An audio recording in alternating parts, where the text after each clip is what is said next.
Assalamualaikum warahmatullahi wabarakatuh. Kembali lagi kita dengan Aswida hari ini. Apa kabar Bu Ida? Alhamdulillah, aman, baik. Alhamdulillah. Luar biasa. Kayaknya di rumah terus ya Bu ya? Di masa pandemi Enggak, ini. kemarin aku habis jalan tuh, habis ke Puri, terus habis ke salah satu sejawat ya. Ada Oke, kasus, nanti juga aku cerita tentang kasusnya.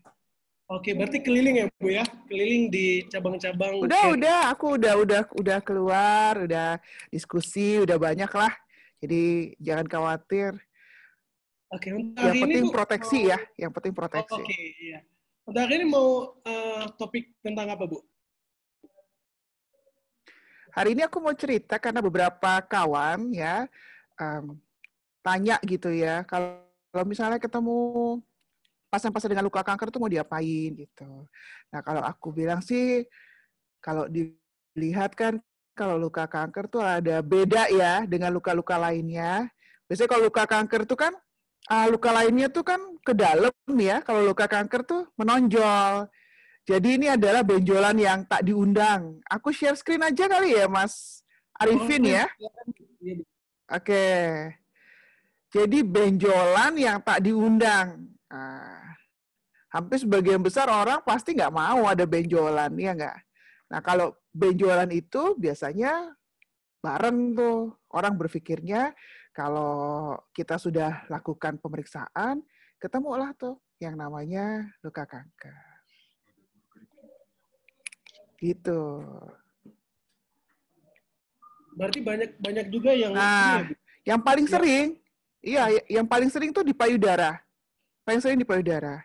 Kebetulan juga kerabat, handai tolan, sahabat itu banyak yang kena kanker payudara ya.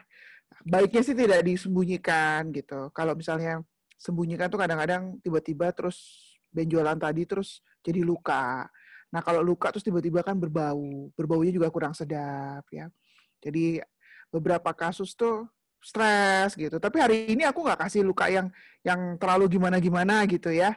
Jadi menjaga juga ya, menjaga juga hati, menjaga juga perasaan. Karena kan sesuatu yang tidak diundang ya, Mas Arifin ya. Tiba-tiba ada benjolan seperti ini coba dilihat. Kan disimpan aja gitu di dalam. Kalau kita lihat tuh jaringan nekrosis di situ. Tapi kita nggak paksa dia untuk lepas dengan sendirinya tuh kita nggak paksa. Oke, jadi perawatannya ya tetap kita kualitas hidup ya. Bagaimana caranya supaya nggak bau. Kadang-kadang handai tolan sering menggunakan minyak wangi yang banyak gitu ya dipakai. Dan memang baunya khas, baunya khas. Terus kemudian tidak dibersihkan, artinya tidak dimandikan gitu ya. Karena takut, karena luka ya. Biasanya kalau luka tuh nggak mau dimandikan. Nah, anjuran kita ya mandikan aja, nggak apa-apa. Anggap seperti biasa gitu ya. Kalau misalnya makin besar ya, sebetulnya kalau ketemu luka seperti ini harus segera ke rumah sakit supaya bisa tahu mesti harus gimana. Nah kalau di kita ya sarannya simple, kan selama ini memang kita punya Metcovazine cream itu kan memang fungsinya adalah untuk membantu pasien-pasien dengan atau handai tolan dengan luka kanker. Jadi tutup aja seperti ini gitu ya supaya baunya hilang. Ini 1 kali 24 jam baunya sudah hilang. Jadi digaransi seperti itu. Pasien mandi biasa, pakai sabun biasa, rawat biasa, kerjakan sendiri di rumah juga bisa ya. Terus kemudian tutup begini aja. Kalau ditutup begini kan aman tuh ya. Nggak tergesek, nggak kena BH-nya gitu ya. Jadi rapi dia aman gitu. Tuh Mas Arifin. Kalau kecil. Oke, kalau kecil. Kalau besar itu bagaimana lagi? Kadang-kadang pasien yang datang tuh nggak cuman modelnya seperti ini, tapi ada juga yang lukanya lebih luas. Ya lukanya lebih luas, misalnya seperti ini gitu ya, sampai ke punggung, oke? Nah kalau kayak gini tuh kan ada rasa nyeri, ada rasa sakit, takut pakai baju, basah. Akibatnya apa? Nggak mau ketemu orang lain, ya, menyendiri, tambah susah dia, ya. Jadi memang dukungan dari keluarga, dukungan dari petugas kesehatan. Artinya nggak cuma bilang, oh oke aku dukung ya, aku bantu apa segala macam, tidak. Tapi harus ada bentuknya seperti apa gitu. Misalnya sama kayak gini kan simpel sebetulnya. Kita kasih oles begini aja nih. Kalau apa namanya guyonan gitu ya sama teman-teman handetolan yang kena luka kanker yang sampai seluas ini, kita pakein krim dulu ya biar kayak kue, nggak apa-apa gitu kan. Simple gitu. Habis itu misalnya yang di depannya kayak gini. Ya, betul. Kita pakai metcovazin salep aja. Ini kayak gini gitu ya di depannya kan ruwet. Orang biasanya kalau udah luka kayak gini tuh udah pikirannya udah macem-macem. Kadang-kadang berpikirnya aku sebentar lagi mau mati gitu kan ya. Terus luka aku gimana? Aku kesakitan dan lain sebagainya. Nah, itu kita cari cara yang paling gampang, paling simpel supaya keluarga juga bisa bantu sehingga kedekatan itu terjalin. Sama simpel udah. Cuma dikasih salep aja, salep metcovazin aja, terus tutup pakai kasa. Udah. Kan mudah ya. Terus udah gitu tinggal dililit tuh sama cotton wool. Diputar sama cotton wool ya. Habis itu pakai fiksasinya pakai elastis verban, tapi nggak usah tebel-tebel. Nggak usah kencang-kencang maksudku. Kalau terlalu kencang, kan ngap ya rasanya ya. Nah, jadi nggak usah terlalu kencang-kencang. Gitu. Hah? Itu bernapas itu tekanan kali ya. Kalau misalnya kenceng, Ya. kenceng gitu ya. Iyalah, kan napasnya jadi susah gitu kan. Tapi kalau dia terbungkus rapi gitu kan, enak, perasaan percaya diri itu akan meningkat gitu. Itu yang paling penting ya. Jadi kalau untuk kasus-kasus seperti ini, jangan ditinggal, jangan dilepas begitu aja. Tapi bagaimana kita tetap bantu. Itu Mas Arifin.